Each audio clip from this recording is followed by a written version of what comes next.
क्या आप भी अभी भी माउस का ही ज्यादा इस्तेमाल करते हो, बस कीबोर्ड का इस्तेमाल कभी कभी नाम या फिर नंबर टाइप करने के लिए इस्तेमाल करते हो? गलत बात है यार। अगर आप एक कंप्यूटर के स्टूडेंट हो, स्कूल या फिर कॉलेज में कंप्यूटर की पढ़ाई करते हो, या फिर आप एक कंप्यूटर के टीचर हो और अभी भी आप भैया माउस का ज्यादा इस्तेमाल करते हो, तो ये गलत बात है और आपको शोभा नहीं देता। तो यहाँ पर मैं एक नहीं, दो नहीं, ऑलमोस्ट लगभग सारे इंपॉर्टेंट शॉर्टकट कीज 15 से लेके 20 शॉर्टकट कीज में आपको, जो कि बहुत ही इंपॉर्टेंट है और हमेशा आपके काम आने वाला है, और इन शॉर्टकट कीज को अपने दिमाग में अच्छे से घुसेड़ लो, डाल लो, या फिर कहीं किसी नोटबुक में लिख के रख लो और हमेशा इन शॉर्टकट कीज की प्रैक्टिस करो, क्योंकि एक बार में हो सकता है कि आपको याद ना हो। तो यहाँ पर इन शॉर्टकट कीज का हमेशा इस्तेमाल करें, हमेशा यूज करें, और डेफिनेटली एक दिन आप भी कीबोर्ड के मास्टर बन जाएंगे।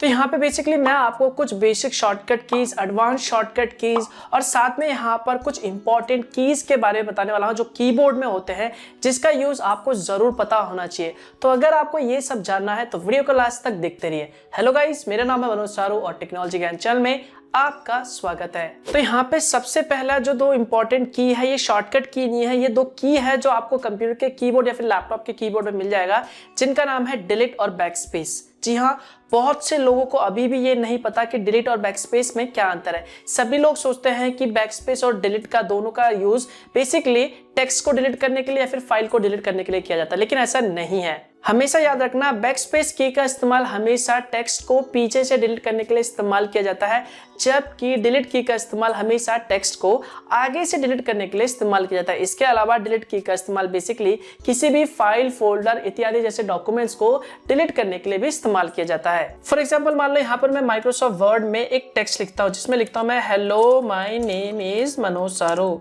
ठीक है, ये मैंने टेक्स्ट लिख दिया। अब इसके बाद मान लो आपको कोई टेक्स्ट डिलीट करना है, तो आप क्या करोगे, यहाँ पर सिंपल सा बैक स्पेस दबाओगे। ये देखो, तो बैक स्पेस में क्या होता है, ये पीछे से टेक्स्ट को डिलीट करता है। लेकिन मान लो आपने कर्सर यहाँ पे ले गए, ठीक है, इसके बाद आप चाहते हो कि इसके आगे वाला जितना भी पार्ट है वो डिलीट हो जाए, तो आप क्या करोगे, यहाँ पर सिंपल कर्सर ले जाकर क्लिक करोगे और उसके बाद डिलीट दबाओगे। तो आप देख सकते हैं ये आगे से जितने भी टेक्स्ट है उसे डिलीट कर रहा है, डिलीट की दबाने पे, पीछे के टेक्स्ट को डिलीट नहीं करेगा। तो यहाँ पर ये आपको बात ध्यान में रखना, आपको ये पता होना चाहिए कि डिलीट की और बैक स्पेस में क्या अंतर है। इसके बाद नेक्स्ट आता है शॉर्टकट की, जो कि है ऑल्ट प्लस टैब। जी हाँ, ये एक बहुत ही इंपॉर्टेंट शॉर्टकट की है और आपको इसके बारे में जरूर पता होना चाहिए। इसका इस्तेमाल बेसिकली प्रोग्राम को स्विच करने के लिए इस्तेमाल किया जाता है, चाहे कंप्यूटर में हो या फिर लैपटॉप में हो। तो यहाँ पर मान लो आपके कंप्यूटर या फिर लैपटॉप में आपने कई सारे प्रोग्राम ओपन कर रखे हैं, जैसे क्रोम हो गया, कोई सॉफ्टवेयर ओपन हो गया, या फिर आपने वीडियोस खोल रखा है, फोटोज खोल रखा है। तो यहाँ पर अगर आपको एक प्रोग्राम से दूसरे प्रोग्राम में स्विच करना है, तो यहाँ पर आप ऑल्ट का बटन दबाएं, उसके बाद टैब टैब करें। तो जैसे जैसे आप जिस फाइल को ओपन करना चाहते हो या फिर कह लो जिस प्रोग्राम को ओपन करना चाहते हो, वहां पे जाके टैब को छोड़ दीजिए, जो फाइल है या फिर कह लो प्रोग्राम है वो ओपन हो जाएगा। तो यहाँ पर प्रोग्राम को स्विच करने के लिए हमेशा ऑल्ट प्लस टैब का इस्तेमाल कीजिए। इसके बाद जो नेक्स्ट शॉर्टकट की आता है, जो कि है कंप्यूटर या फिर लैपटॉप को बंद करने के लिए, यानी टर्न ऑफ करने के लिए। अगर मैं आपसे कहूं कि कंप्यूटर को बंद कर दो, तो आप सिंपल सा माउस का इस्तेमाल करोगे, लेकिन यहाँ पर दोस्तों आप शॉर्टकट की का इस्तेमाल करके चुटकियों में कुछ ही सेकंड के अंदर अपने पीसी या फिर लैपटॉप को बंद कर सकते हो। तो यहाँ पर आपको एक शॉर्टकट की का इस्तेमाल करना है, बस आपको अपने कीबोर्ड पर प्रेस करना होगा, डेस्कटॉप पे जाके पहले क्लिक करना होगा, उसके बाद यहाँ पर आपको ऑल्ट F4 दबाना होगा और उसके बाद आपको सिंपल सा एंटर प्रेस कर देना। तो जैसे आप एंटर प्रेस करोगे तो आपका जो कंप्यूटर सिस्टम है या फिर लैपटॉप है वो टर्न ऑफ हो जाएगा। इसके बाद जो नेक्स्ट शॉर्टकट की आता है, जिसका नाम है ऑल्ट F4। वेल, इसका इस्तेमाल बेसिकली किसी भी प्रोग्राम को डायरेक्टली बंद करने के लिए इस्तेमाल किया जाता है। तो यहाँ पर ज्यादातर लोग प्रोग्राम को बंद करने के लिए क्रॉस पे यानी रेड क्रॉस पे क्लिक करते हैं, उसके बाद प्रोग्राम बंद हो जाता है। लेकिन यहाँ पर अगर आपको शॉर्टकट की का इस्तेमाल करना है किसी भी प्रोग्राम को one by one, for example आपने क्रोम ब्राउजर को ओपन कर रखा है और यहाँ पर आप क्रोम ब्राउजर को डायरेक्टली बंद करना चाहते हैं, तो यहाँ पर बस अपने कीबोर्ड पे ऑल्ट F4 दबा दे, तो वो जो ब्राउजर है वो बंद हो जाएगा। उसके बाद जो दूसरा ब्राउजर है वो आ जाएगा। उसके बाद आप दोबारा से ऑल्ट F4 दबाएंगे तो वो जो दूसरा प्रोग्राम है वो भी ऑटोमेटिकली डायरेक्टली क्लोज हो जाएगा।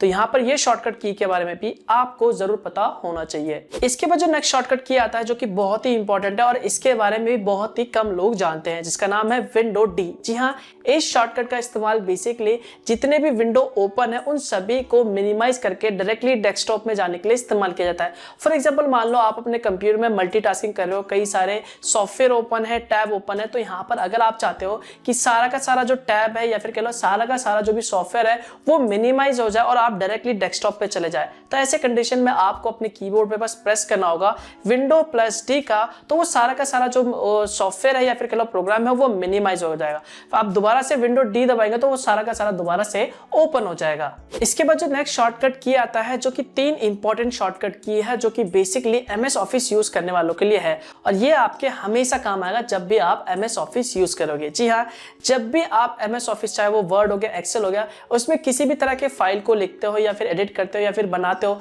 तो वहां पर आप हमेशा फाइल को सेव करने के लिए हमेशा फाइल पे क्लिक करोगे और सेव एज पे क्लिक करोगे और उसके बाद फाइल का नाम दोगे।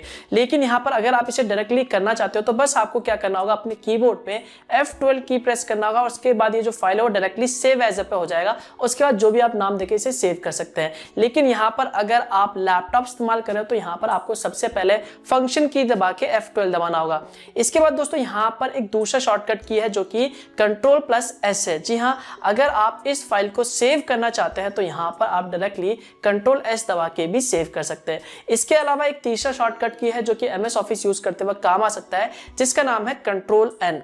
इसका इस्तेमाल आप एक नए डॉक्यूमेंट, जैसे आप एग्जिस्टिंग डॉक्यूमेंट पे काम कर रहे हैं, उसके अलावा आप चाहते हो कि सेम वही डॉक्यूमेंट एक नए डॉक्यूमेंट के साथ ओपन हो जाए, जहां पे ब्लैंक हो, खाली हो, एक नया डॉक्यूमेंट ओपन हो जाए और वहां पे आप अपना नया काम स्टार्ट कर सके, तो यहाँ पर बस आपको Ctrl+N दबाना है और उसके बाद एक नया डॉक्यूमेंट ओपन हो जाएगा। तो ये जो 3 शॉर्टकट की है वो एमएस ऑफिस यूज करते वक्त काफी काम आते हैं। इसके बाद जो नेक्स्ट शॉर्टकट की आता है वो बेसिकली आप तब इस्तेमाल कर सकते हैं जब आप कंप्यूटर या फिर लैपटॉप में किसी भी तरह के ब्राउजर को इस्तेमाल कर रहे हो। तो यहाँ पर ब्राउजर के लिए जो सबसे पहला शॉर्टकट की आता है वो आता है Ctrl+T। जी हाँ, इस शॉर्टकट की का इस्तेमाल बेसिकली आप एक नए टैब को ओपन करने के लिए इस्तेमाल कर सकते हैं। फॉर एग्जांपल, मान लो आपने देखा होगा जब भी आप अपने कंप्यूटर में कोई टैब को ओपन करते हो तो वहां पर आप सिंपली प्लस पे क्लिक करते हो, लेकिन यहाँ पर आपको इसे डायरेक्टली कीबोर्ड से करना है, शॉर्टकट की से करना है, तो यहाँ पर आप सिंपली अपने कीबोर्ड में Ctrl+T बटन दबा सकते हैं, जिसके बाद ऑटोमेटिकली एक नया टैब ओपन हो जाएगा। इसके बाद जो नेक्स्ट शॉर्टकट की आता है वो है ब्राउजर में हिस्ट्री को ओपन करने के लिए और डिलीट करने के लिए, क्योंकि कई बार दोस्तों ऐसा हो जाता है हम कुछ ऐसी वेबसाइट को ओपन कर लेते हैं या फिर कुछ ऐसी वेबसाइट में अपना पासवर्ड लॉगिन कर लेते हैं और सेव कर लेते हैं, तो यहाँ पर हमें उसे डिलीट करना होता है। तो यहाँ पर बहुत से लोग हिस्ट्री को ओपन करने के लिए सीधा ब्राउजर के वहां पर 3 लाइन पे क्लिक करते हैं और उसके बाद वहां पे हिस्ट्री पे क्लिक करते हैं। तो यहाँ पर अगर आपको ये सारा डायरेक्टली करना है शॉर्टकट की से, तो बस आपको अपने कीबोर्ड पे प्रेस करना होगा Ctrl और H, तो आपके ब्राउजर का जो भी हिस्ट्री है वो डायरेक्टली ओपन हो जाएगा।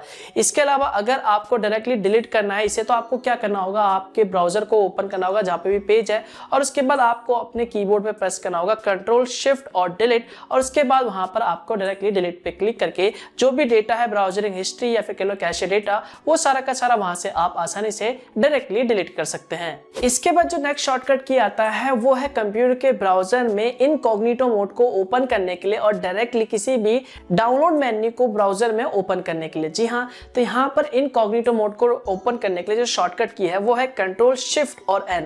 तो जैसे आप ये प्रेस करोगे तो कंप्यूटर के ब्राउजर में ऑटोमेटिकली जो है क्रोम में वो इनकॉग्निटो मोड ओपन हो जाएगा। इसके बाद अगर आपको डाउनलोड मेन्यू ओपन करना है, यानी आपने कौन कौन सी फाइल डाउनलोड कर रखी है और कौन सी फाइल फिलहाल अभी डाउनलोड हो रही है कंप्यूटर के ब्राउजर में यानी क्रोम में, तो यहाँ पर आप डायरेक्टली डाउनलोड मेन्यू में जा सकते हैं। बस आपको अपने कीबोर्ड पे प्रेस करना होगा Ctrl और J की को, तो डायरेक्टली आपके ब्राउजर में जो डाउनलोड मेन्यू है वो ओपन हो जाएगा। इसके बाद एक और शॉर्टकट की आता है, मान लीजिए अगर आपको अपने कंप्यूटर के ब्राउजर में यानी क्रोम ब्राउजर में किसी भी वेब पेज को सेव करना है, बुकमार्क करके रखना है, तो यहाँ पर इसका भी एक शॉर्टकट की है जो कि है Ctrl D। तो जैसे ही आप Ctrl D दबाओगे तो जो वेब पेज है या फिर जो भी URL आपने ओपन कर रखा है वो बुकमार्क हो जाएगा। इसके बाद जो नेक्स्ट शॉर्टकट की आता है जो कि बहुत ही इंपॉर्टेंट है और आपके हमेशा काम आएगा कंप्यूटर के ब्राउजर को इस्तेमाल करते वक्त, जिसका नाम है कंट्रोल और क्लिक और दूसरा है Ctrl Shift और T, जिसमें सबसे पहला जो है वो है कंट्रोल और क्लिक। आपने देखा होगा जब भी आप गूगल पे कोई चीज सर्च करते हो तो यहाँ पर आप किसी लिंक को एक नए टैब में ओपन करने के लिए सिंपली उस पर राइट क्लिक करते हो और ओपन ए न्यू टैब पे क्लिक करते हो तो वो एक नए टैब पे ओपन हो जाता है। तो यहाँ पर आपको हर एक लिंक को ये करने के लिए हर बार आपको राइट क्लिक करना होगा और ओपन ए न्यू टैब पे क्लिक करना होगा। लेकिन यहाँ पर एक शॉर्टकट की है, बस आपको अपने कंप्यूटर के कीबोर्ड में बस कंट्रोल का बटन दबाए रखना है, उसके बाद आप जिस भी लिंक पे क्लिक करेंगे वो ऑटोमेटिकली एक नए टैब पे ओपन हो जाएगा। इसके बाद जो अगला इंपॉर्टेंट शॉर्टकट की था वो था Ctrl Shift और T। वेल ये बहुत ही इंपॉर्टेंट है और आपके हमेशा काम आने वाला है। जी हाँ, आप देखते हैं जब भी अपने कंप्यूटर के ब्राउजर में आपने कई सारे टैब्स को ओपन कर रखा है तो यहाँ पर आप जल्दी जल्दी कई बार क्या करते हो, सारे टैब्स को एक एक करके कंटिन्यूसली बंद करते जाते हो। तो यहाँ पर कई बार एक्सीडेंटली गलती से जो टैब है, जो इंपॉर्टेंट टैब है, वो भी भैया बंद हो जाता है। तो यहाँ पे हमें समझ नहीं आता कि भैया आखिर में जो टैब हमने लास्ट टाइम बंद करा था वो कैसे ओपन करें। इसके अलावा कई बार ऐसा भी हो जाता है कि हम किसी टैब को बंद करना नहीं चाहते लेकिन वो गलती से टैब बंद हो जाता है, क्लोज हो जाता है। अब सोचते हैं कि भैया उसे वापस कैसे लाए। तो यहाँ पर एक शॉर्टकट की है जिसका नाम है कंट्रोल शिफ्ट और टी। तो जैसे आप ये प्रेस करोगे तो जो लास्ट टाइम आपने टैब को क्लोज किया था यानी बंद किया था वो वापस से आ जाएगा, यानी वापस से रीस्टोर हो जाएगा। तो देखा आपने कितना इंपॉर्टेंट शॉर्टकट की है कंट्रोल शिफ्ट और टी। तो इसके लिए तो यार एक लाइक तो बनता है। इसके बाद जो नेक्स्ट इंपॉर्टेंट शॉर्टकट की आता है, जो कि सबसे इंपॉर्टेंट शॉर्टकट की है भैया, अगर आपको इसके बारे में नहीं पता तो इसका मतलब है कि आपको कुछ भी नहीं पता, जिसका नाम है कंट्रोल ऑल्ट और डिलीट।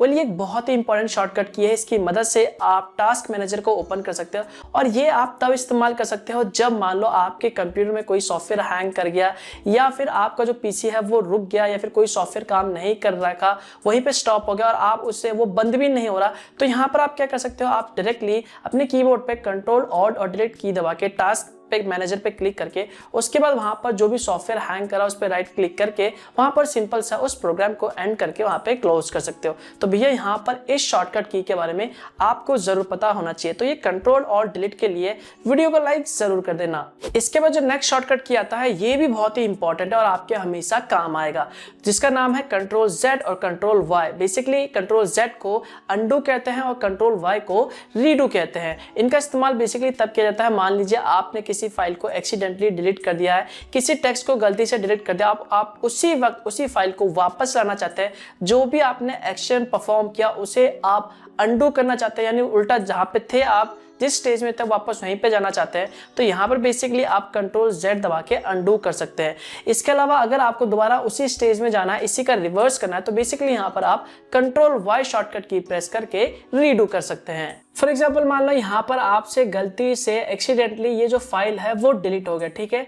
अब आप क्या चाहते हो, ये फोल्डर दोबारा आप चाहते हो, यानी जो भी आपने एक्शन परफॉर्म करा उसे आप हटा के दोबारा जैसा था वैसे ही करना चाहते हो। तो बस आपको अपने कीबोर्ड पे कंट्रोल जेड प्रेस करोगे तो ये जो फोल्डर आपने डिलीट करा था वो वापस दोबारा से आ जाएगा।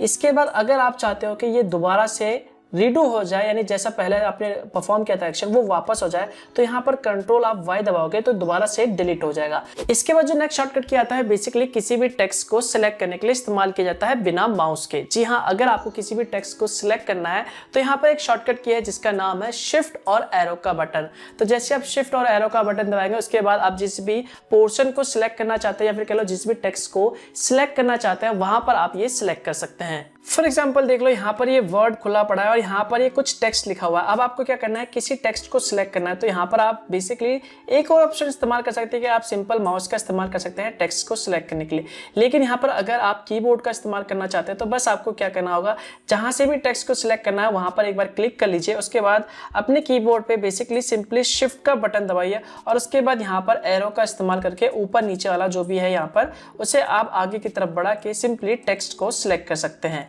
इसके बाद जो दूसरा शॉर्टकट की था जिसका नाम था कंट्रोल ए, अगर आप ये पूरे के पूरे टेक्स्ट को एक साथ जितने भी टेक्स्ट लिखे हुए हैं सब कुछ सिलेक्ट करना चाहते हैं तो कीबोर्ड पे ए दबाएंगे तो सारा का सारा जो टेक्स्ट है वो एक साथ सिलेक्ट हो जाएगा। इसके अलावा यहाँ पर मिनिमाइज करके इसे हम डायरेक्टली यहाँ पर अगर पूरा कंट्रोल ए दबा देते तो आप देख सकते हैं जितने भी फाइल फोल्डर थे वो सारे के सारे एक साथ सिलेक्ट हो गए। इसके बाद जो लास्ट के आखिरी दो शॉर्टकट की बचते हैं जिनका नाम है कंट्रोल सी और कंट्रोल वी, जिसके बारे में आप सभी लोग पहले से ही जानते होंगे। कंट्रोल सी का इस्तेमाल बेसिकली किसी भी फाइल को कॉपी करने के लिए इस्तेमाल किया जाता है। तो यहाँ पर आपको राइट क्लिक करके कॉपी पे क्लिक करने की जरूरत नहीं है, बस किसी फाइल पे क्लिक कर दीजिए या फिर सिलेक्ट कर लीजिए, उसके बाद कंट्रोल सी दबा दीजिए, वो जो फाइल है वो कॉपी हो जाएगा। उसके बाद आपको कहीं पे भी जाके इसे पेस्ट करना है तो बस आपको क्या करना होगा, कंट्रोल वी दबा दीजिए और वहां पर वो जो फाइल है वो पेस्ट हो जाएगा। तो ये तो कुछ इंपॉर्टेंट शॉर्टकट की। इसके बाद दोस्तों यहाँ पर कुछ इंपॉर्टेंट कीज आते हैं जैसे कि होम बटन हो गया, पेज अप हो गया, पेज डाउन हो गया। तो अगर आप उसके बारे में जानना चाहते सकते हैं। तो यहाँ पर ये जानने के बाद आपको कंप्यूटर के कीबोर्ड के बारे में लगभग सारा ज्ञान हो जाएगा। तो यहाँ पर अगर आपको इसके बारे में जानना है तो इसके ऊपर भैया मैं पहले से एक वीडियो बना चुका हूँ, जिसका लिंक आपको ऊपर आई बटन में मिल जाएगा या फिर वीडियो के डिस्क्रिप्शन पार्ट में मिल जाएगा, आप वहां पे जाके देख सकते हैं। तो यार ये सारा जो शॉर्टकट की था, ये सारा शॉर्टकट की को आपको प्रैक्टिस करना होगा, जिसके बाद डेफिनेटली यार आप भी कंप्यूटर कीबोर्ड के मास्टर बन जाएंगे। तो यार इसके लिए तो वीडियो को लाइक जरूर कर देना। तो बस यार इस वीडियो के लिए बस इतना ही। वीडियो अच्छा लगे तो लाइक जरूर कर देना और कमेंट करके बताना कि आपको ये वीडियो कैसा लगा, और हो सके तो इस वीडियो को शेयर कर देना ताकि और लोगों को भी जानकारी मिल सके। और अगर भैया आपको इसी तरह की वीडियोस पसंद है तो चैनल को सब्सक्राइब करना मत भूलना, बेल आइकन पे जरूर दबाना ताकि मैं जब भी कोई नया वीडियो अपलोड करूँ तो उसकी जानकारी आपको सबसे पहले मिल सके, और ये बिल्कुल फ्री है। तो मिलता हूँ यार मैं आपको एक और नए वीडियो के साथ, तब तक के लिए गुड बाय।